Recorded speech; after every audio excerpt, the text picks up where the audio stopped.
Hey guys, welcome back to my channel. आज की video को स्टार्ट करने से पहले चलिए इस क्लिप को देखकर आते हैं।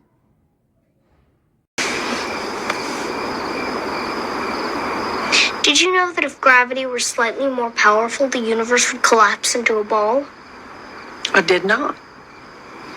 Also, if gravity were slightly less powerful, the universe would fly apart and there'd be no stars or planets. It's just that gravity is precisely as strong as it needs to be.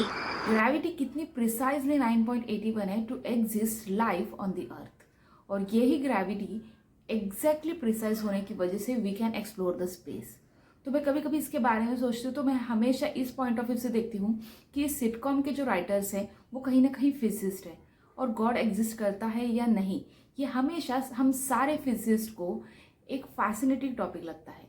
जैसे कि Stephen Hawking ने कहा था कि यहाँ पर universe में कोई गॉड एग्जिस्ट नहीं करता।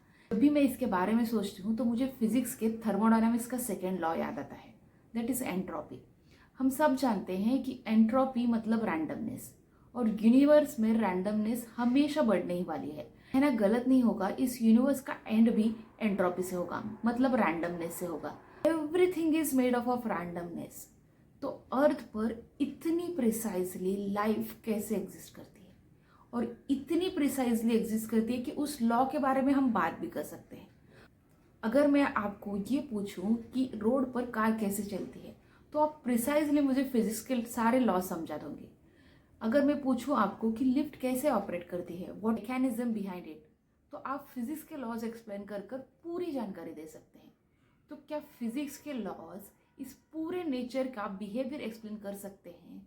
तो फिर ये इतने प्रिसाइज लॉज किसने बनाए, और ये इतने एप्लीकेबल कैसे हैं? एट द सेम टाइम ये पूरा यूनिवर्स एक रैंडमनेस से बना है, और इस रैंडमनेस में इतनी सस्टेनेबल, इतनी प्रिसाइज एंड इतनी प्रेडिक्टेबल लाइफ कैसे एग्जिस्ट कर सकती है। आज हम स्पेस में एक इंटरनेशनल स्पेस स्टेशन तक बना चुके हैं, and this is all because of physics laws.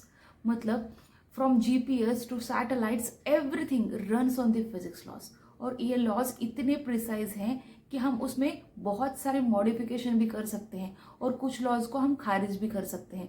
Like some laws are not applicable to certain levels. यहाँ तक स्पीड ऑफ लाइट भी हम लोगों ने कैलकुलेट कर ली।